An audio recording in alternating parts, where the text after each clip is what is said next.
Hello, hello, hello. Welcome to TRG Central. This is the 2025 Road to the Super Bowl. Yeah, Triple Crown Series. This is episode 23. We'll be covering races for week 50. There were not any stakes races available to run this week for the 3-year-olds, so we've added 4 allowance races this week. And the reason why we added 4 is we'll be showing off 2 new racetracks in 2 of the allowance races. One race at LongAcres and the other one at Latonia. So let's go ahead and get started. First thing up is the top 20 males. And you can see Citizen Bull all the way down to test score. They haven't changed very much recently because the last few weeks after the Breeders' Cup really has very little stakes type races. In fact, we just have one race that's a stakes race left on the schedule. So let's go over to the schedules and check out week 50. Here's our 4 allowance races. I've already added fields.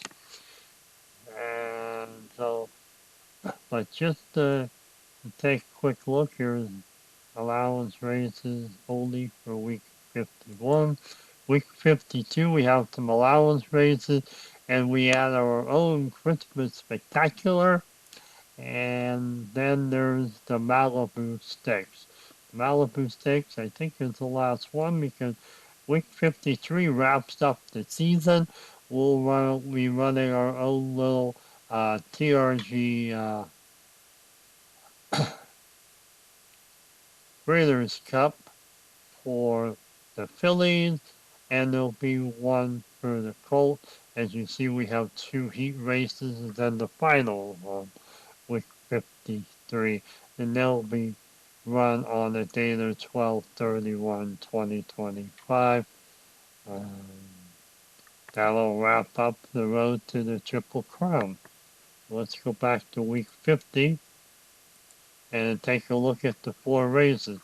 The first 2 are our usual races, one for the fillies, one for the colts. And the fillies is the 9 furlong, the colts is the 10, and they're both going to be run at the Sacramento Fairgrounds. The fillies have a $250,000 purse, while the uh, the colts have a $400,000 purse. Let's take a look at their fields. See if you see any names here. Dry Powder, I think he showed up. She showed up just a little while ago. Here's the wrestling name here. Uh, Polythene uh, Pam. Yeah. Let's take a look at the males. And you have Rapture, Maui Swan, Normandy Coast. Here's one that we probably haven't seen too much of. Knock Knock Choke. And maybe Indecisive. Of course, we'll be showing their past performances before we start the races to give you an idea on how many races they've run in the Road to the Triple Crown series. Okay, let's take a look at the 2 uh, other allowance races. Uh, the one that's going to be run at LongAcres is for the fillies. There'll be 6 furlongs. Uh, one reason why I opted to create these 2 tracks, but they both have 6.5 furlong chutes. We'll be using the 6 furlong portion of the chute at LongAcres, a price of $220,000, and then we'll go over to Latonia, and we'll actually run at the very end of that chute to the 6.5 furlongs, and it has a $330,000 purse. So between them, we got 4, 5, 6, 7, 8, 9. We have over $1 million worth of purses, total purse money involved in these 4 allowance races. Obviously, they won't have any points for the Kentucky Derby, victory points, but we will see if maybe some of them, maybe a horse or a filly or so will register in the top 20 for money won. So let's go ahead and get started. And we'll head over to Sacramento and get the first 2 races underway. 9 furlong allowance race for the fillies and the 10 furlong allowance race for the male. Again, it's a $250,000 purse. We normally run everything on fast or firm tracks, depending if they're uh, dirt or turf for the allowance races. And as you probably have seen, sometimes we'll change the condition of the surface for the real life races if we know ahead of time. So let's go ahead and get this race started. Again, we'll go up to the past performances. Once we look at the morning line, we have drawn a pretty even race here. It'd be very tough to uh, wager on. Let's go ahead and take a look at their past performances. And you see all the fillies that run 1 race, a couple will run 3. Amount of money won, not a whole lot. The winners did take home more than, well, Virginia came in second in the Belmont Oaks, picked up $100,000. So maybe this is the only horse who'll take home, will have more winnings already than the take home first place purse. All the rest of them will probably win as much or more money than they won so far this year. Let's go ahead and head over to Sacramento and get this race going. I mentioned to you, this is the California State Fairgrounds, located in Sacramento. And here's our 8 fillies. We'll take a quick look here.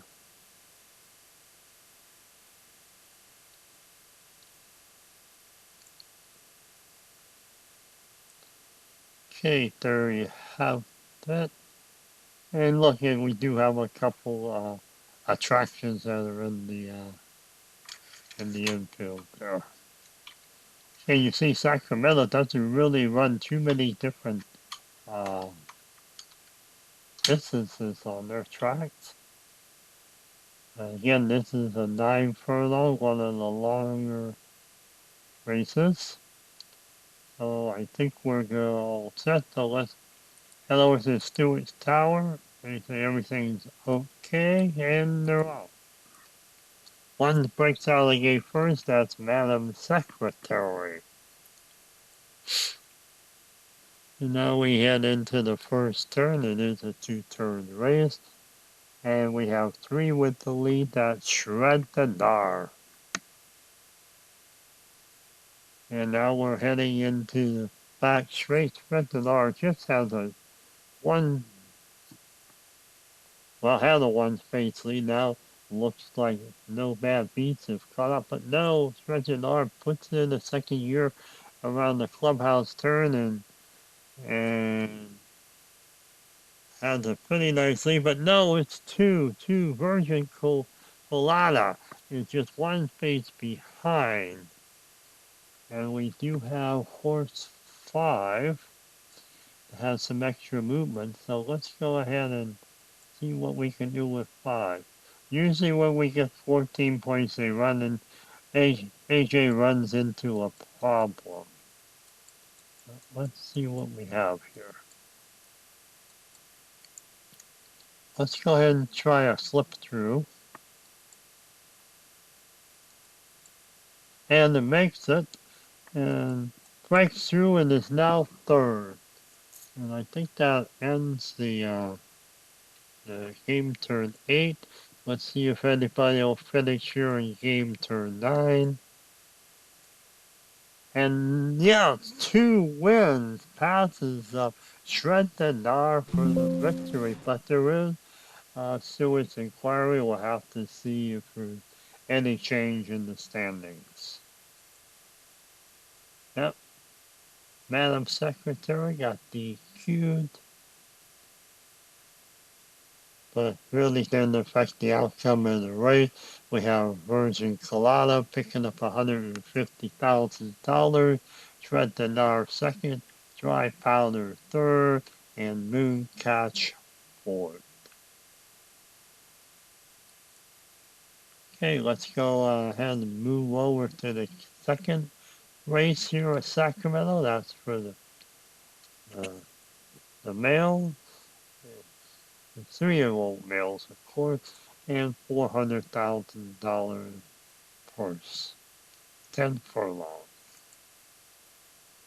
See all that information there. Head over to the morning line. Let's see. Looks like another pretty interesting race. Somebody's really the favorite, other than maybe Normandy Coast. But too tight to call. Let's take a look at their past performances. And it looks like all the horses have run either 1 or 2 races. Anybody win any money? Substantial value? No. In fact, 40 is most by Rapture. Otherwise, pretty slim pickings there for these horses. So be an interesting race here at Sacramento for them. Let's head over to the track. It's a 10 furlong race, so it's out here in a little chute that was made so they can stretch out a 10 furlong race, which is the longest race the course runs. Take a quick look through the field. See your jockeys too. Hey. So I think that's the it for that. Let's go ahead and go over to Stewart's Tower. Looks like everything's a go, and they're off. One's out of the gate first. That's the Rapture. We're just starting the first turn. Rapture has a pretty big lead here, about 4 spaces. See if anybody can catch up as they're rallying the first turn. Rapture still about 4 spaces ahead. 3 has come up to 2. 3 is a mixed swagger. No, 6 now in the back straight. Only one behind that Normandy Coast, and he just passed Rapture going into the clubhouse turn. It's Normandy Coast heading into the home straight. Looks like we have a pretty good race developing here. 6 and 3 and 5 and 1 and 4 and 7 are all together. This last game turn has 5. Touchy. We didn't even talk about Touchy the whole race, and he passes them all. And we also have Rapture that came back strong, along with Normandy Coast and Mixed Swagger. Now we check the tote board for the final result. Touchy is the winner. Just 1 length ahead of both Rapture and Normandy Coast. So Touchy win, picking up a nice $240,000. Winnings, Rapture second, Normandy Coast third, and Mick Swagger fourth. And Joe Rosario was he the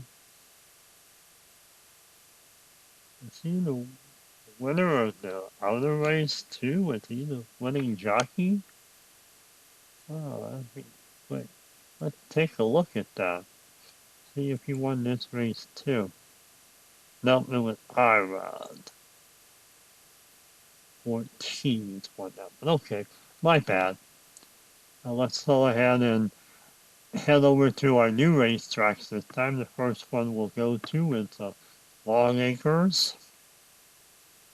And that's for the fillies, and it'll be a 6 furlong race. So let's head over to the page. Penny winner for the morning line. And pretty good race. Blueberry Hill's about the only one that doesn't have much of a chance. There's a 99 win too. There's quite a few. It's actually really only 3 fillies that have a good shot. And otherwise, 99 salt is the long, long shot. So let's go ahead and, oh, look at that kind of cool stable. X-Men Racing. I mean, once in a while you see something interesting about the horses or the jockeys. So let's go ahead and take a look at their past performances. And let's see, Breast the Book has been in 5 races. That's the most. Any money won? Under 100, under, oh, only 1,000, 70 some, no money, 30 some, 30 some. So nobody, none of the fillies has broken $100,000 yet. I don't know if any of them will with the purse. The purse might be enough to push somebody over 100,000, especially Breast the Broken.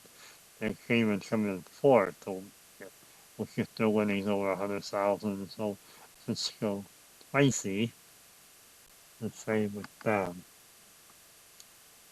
So let's see anything else interesting.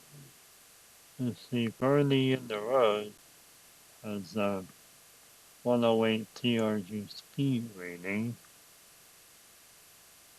Not too bad. Picked that up in an allowance race. Alright, let's head over to the track then. Head over to LongAcres for the 6 furlong race. And you see we finish this up and you can see that's Mount Rushmore back there in the background. And there's an old flyer or poster. We got a winner's circle, or it could even be the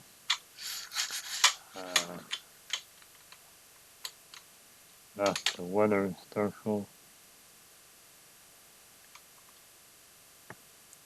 Well, now I forget where they show the horses. They'll come to me probably tomorrow. Anyway, here's our field. It's using the 6 furlong.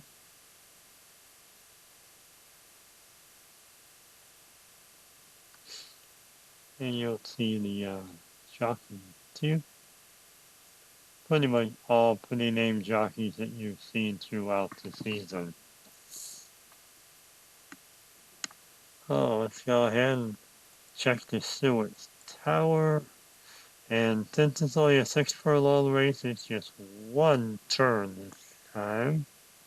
And you can see here, LongAcres does run quite a few different distances here.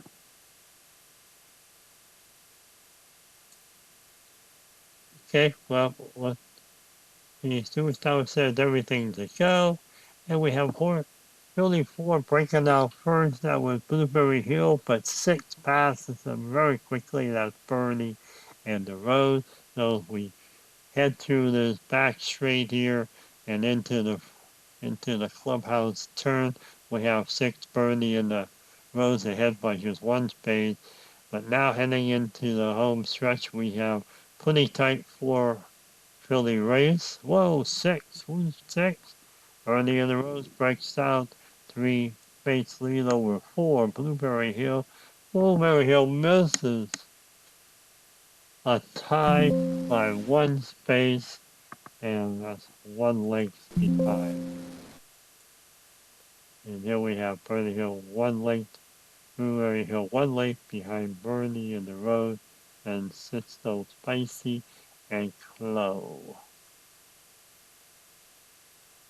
Okay, Bernie Rose picked up 132,000. That will put her over the $100,000 mark for the year. Okay, that's if our first race here at LongAcres, as we just created this race, this racetrack this week. Let's head over to our schedule for the final race, which is on our second newly created racetrack, and that's Latonia. That's the 6.5, so you'll notice that it'll be using the full chute up in the upper right corner, while LongAcre just started at the 6 furlong mark. Okay, $330,000 per 6.5 furlong for the males. Ooh, it's a little sketchy here. Looks like post position 1 is the favorite. Wouldn't be surprised if he ran the table, since there's only a couple other horses that from the morning line would be competitors. But let's just take a look at their past performances. Let's see, we just have one horse that run more than 2 races. He run 3, picked up 60,000 with a third place finish in the West Virginia Derby. Hashu, no money. 55 there, no money for Fire Pit. He's only ran in 1 race in our season. Prince Ryan's just run an allowance race. He was scratched through one of the prep races. Grande no money won, although he's the favorite. And the Dragon. Looks like Luther has the most money won. Picked up 88,000, finishing second in the National Museum Hall of Fame race. And speed 108, that's pretty fast. Might be the reason why Grande is the favorite. And everybody else is under 100, so he has one of his better races. He's the winner going the way. Well, let's head over to this new racetrack, the Latonia. And you can see there's a huge lake in the infield in this one. And there's a flash. Latonia has some few historical races. See here, it's home of the Latonia Derby way back when in the mid or early 20th century. Have a picture of some old buildings and the grandstand. Okay. And you see that has a few more brown spaces stuck in this back turn. This track, historically, from what I gather, is a slower track compared to most of the others back then. Okay, so here's our field.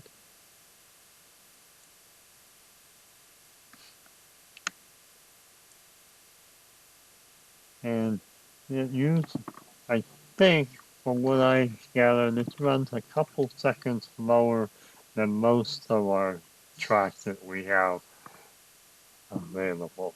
So that's your field. Let's go ahead to the Suet Tower. And looks like everything's a go, and they're off. Choose out of the first. That's Prince Valiant. Since this is 6.5 furlongs, the first game turn is the half furlong, so they only go half the distance than normal. But now as we're getting through the back turn here, we have 6 and 1. That's Fire Pit and Grande.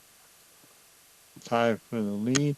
We're into home stretch, and we still have Grande, but we do have quite a few horses there.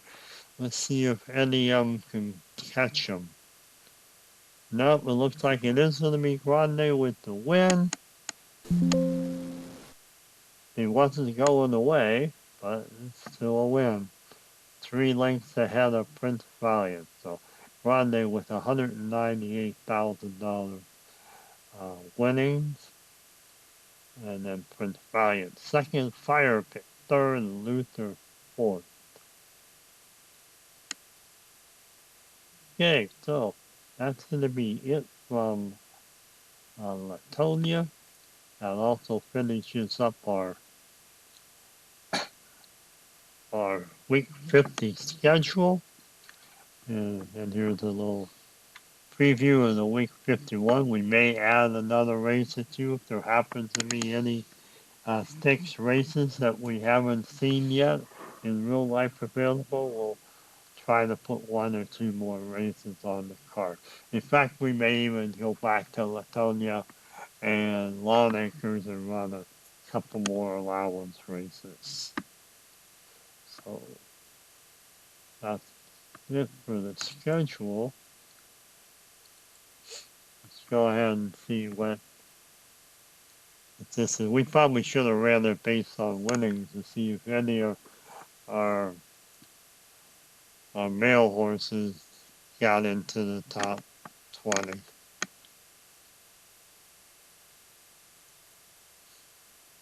And the same thing with the fillies. We'll take a look at both.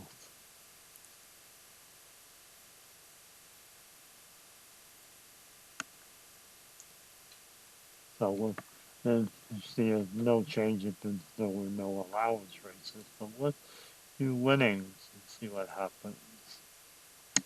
We'll go down to 20 and see if any of the horses that ran in our 2 allowance races got into the top 20. And we'll do the same for the feelings too.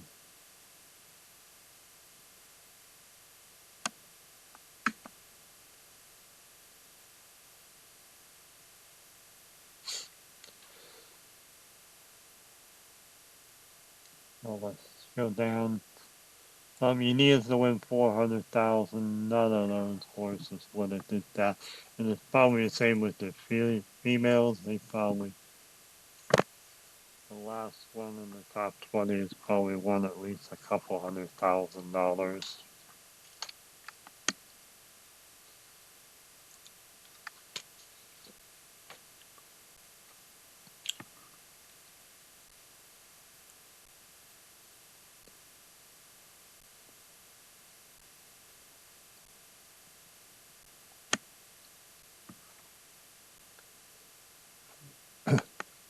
Oh, there's Virgin Colada. She's moved up in the ranking with $260,000. I don't see any other ones, so that's interesting. Okay, so the only other thing to take a quick look at here is just wanted to show you that our event option screen is getting pretty popular. That we added a few more options here for the wagering.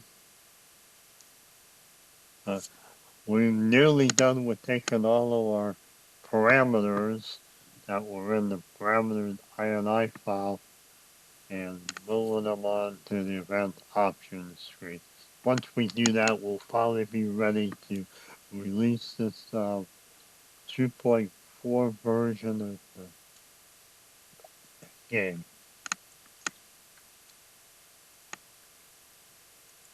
And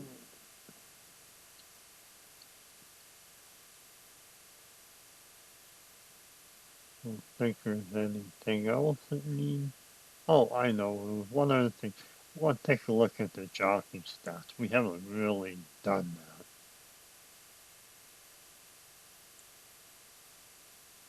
Take a look at one of our bigger ones.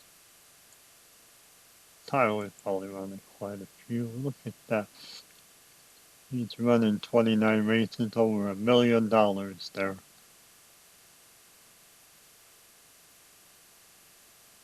Pretty cool. And you see, he just ran Blueberry Hurdle, week 50.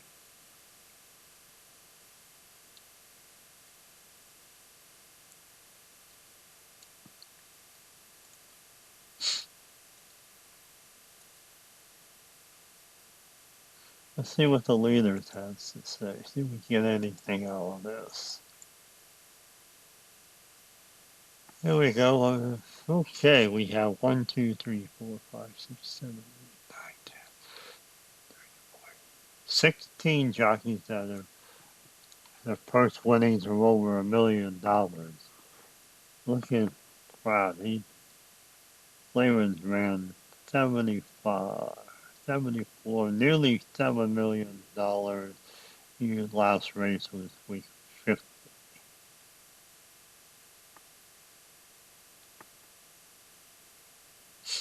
Let's see what we have here. Irad has 75 starts. Who's the most wins? Irad with 22. Second place, 14 time with Irad Ortiz and Luis Diaz and Show. Got a couple with 9, both of the Ortiz, Irad, and Jose.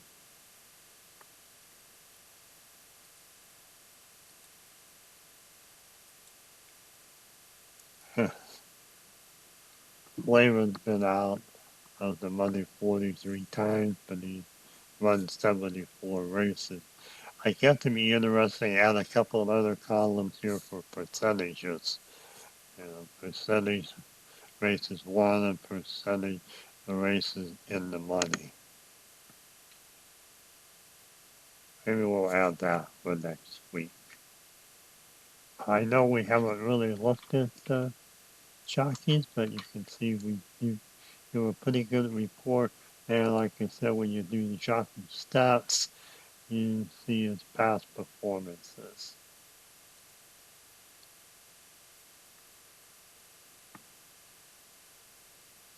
Okay, so I think that's gonna wrap it up tonight.